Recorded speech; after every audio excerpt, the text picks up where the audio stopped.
Donald Trump America के 47वें सदर का हल्फ उठा चुके हैं। दोनों ऐवानों यानी सेनेट और कांग्रेस में डोनाल्ड ट्रंप को वाज़े अक्सरियत हासिल है। मार्क ज़करबर्ग हो, एलन मस्क या फिर जेफ बेजोस और दीगर अहम शख्सियात, डोनाल्ड ट्रंप दुनिया भर में पॉलिसी साजी में अहम किरदार अदा करने जा रहे हैं। सबसे पहला और बड़ा सबूत तो मशरिक वुस्ता में होने वाला सीज फायर है। 27 अक्टूबर 2023 और आज 19 जनवरी 2025 में अगर किसी चीज का फर्क है तो वो जो बाइडन और डोनाल्ड ट्रंप का है। डोनाल्ड ट्रंप ने अपनी हल्फबर्दारी से पहले ही मशरिक वुस्ता में सीज फायर करवाकर ये बात वाजे कर दी। डोनाल्ड ट्रंप उनकी उम्मीदों पर जरूर पूरा उतरेंगे। कहीं पर भी दुनिया में अगर जंग हो रही है तो उसमें अमेरिका का किरदार वो नहीं होगा जो कि जो बाइडन की पॉलिसी का तसलसल हो। जो बाइडन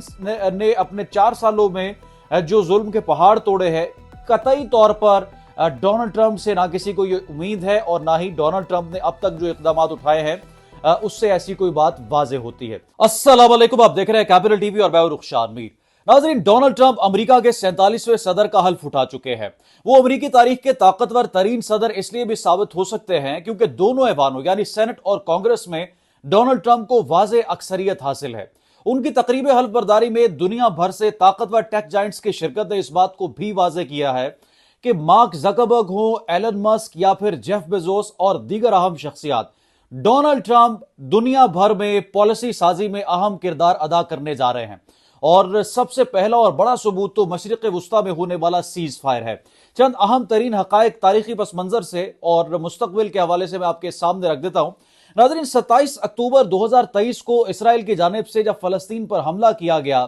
और कई महीनों पर मुहीत फलस्तीनियों की बाकायदा नस्लकुशी की जाती रही और इमारतों को, स्कूलों को, अस्पतालों को टारगेट किया जाता रहा। 27 अक्टूबर 2023 और आज 19 जनवरी 2025 में अगर किसी चीज का फर्क है तो वो जो बाइडन और डोनाल्ड ट्रंप का है। जो बाइडन, जिनसे बहुत ज्यादा तवक्कुआत थी कि वो मशरिक वुस्ता में मयाना रवी का किरदार अदा करेंगे और किसी तौर भी इसराइल की बेजा हिमायत नहीं करेंगे, वो तमाम तर उम्मीदों पर पूरा नहीं उतर सके। और बिलाखिर डोनाल्ड ट्रंप ने अपनी हल्फबर्दारी से पहले ही मशरिक वुस्ता में सीज फायर करवाकर यह बात वाजे कर दी कि डोनाल्ड ट्रंप को जो मुस्लिम अमेरिकन ने एक बड़ी सतह पर वोट कास्ट किया था, डोनाल्ड ट्रंप उनकी उम्मीदों पर जरूर पूरा उतरेंगे और किसी भी सतह पर, वो यूक्रेन वॉर हो, वो इजराइल पैलेस्टाइन वॉर हो या कहीं पर भी दुनिया में अगर जंग हो रही है तो उसमें अमेरिका का किरदार वो नहीं होगा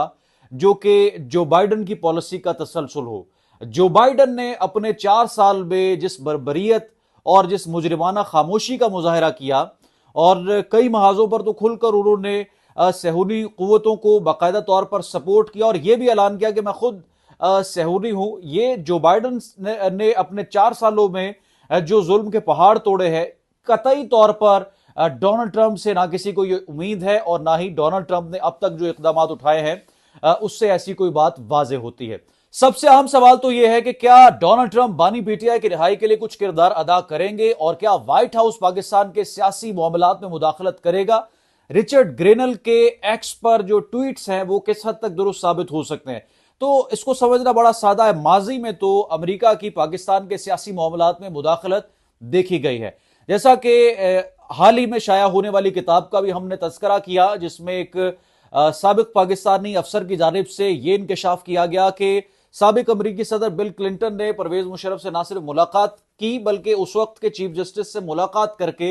उनसे ये यकीन दहानी भी ली कि मियां नवाज शरीफ को तख्तादार पर लटकाया नहीं जाएगा। इस तरह कई तारीखी पस मंजर में हमें मिसालें मिलती हैं जिसमें अमेरिका ने पाकिस्तान के सियासी मामलात में किसी को बचाने में और किसी को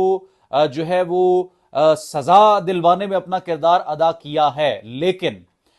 इस वक्त जो सूरत हाल है वो सबसे ज्यादा मुख्तलिफ इसलिए है क्योंकि डोनाल्ड ट्रंप और इमरान खान दोनों ही पॉपुलिस्ट लीडर हैं और दोनों के दरमियान बहुत सी कदरें मुश्तरक है, बहुत सी चीजें मुश्तरक हैं। और जब इमरान खान पाकिस्तान के वजीर आजम थे तो बतौर वजीर आजम उनके उस वक्त के सदर डोनाल्ड ट्रंप के साथ कई मरतबा मुलाकातें हुई हैं और डोनाल्ड ट्रंप किसी हद तक उनकी शख्सियत से मुतासिर भी दिखाई दिए या जो तवक्को वो कर रहे थे पाकिस्तान के वजीर आजम से उससे मुख्तलिफ उनको रवैया नजर आया है। ये बात तो तय है। अब पाकिस्तान के वजीर आजम की जानिब से एक्स पर मुबारकबाद हो या दीगर वुज़रा की जानिब से अमेरिका के सदर डोनाल्ड ट्रंप को दोबारा से व्हाइट हाउस में वेलकम करना हो या फिर वजीर दाखिला मोहसिन नकवी साहब का अमेरिका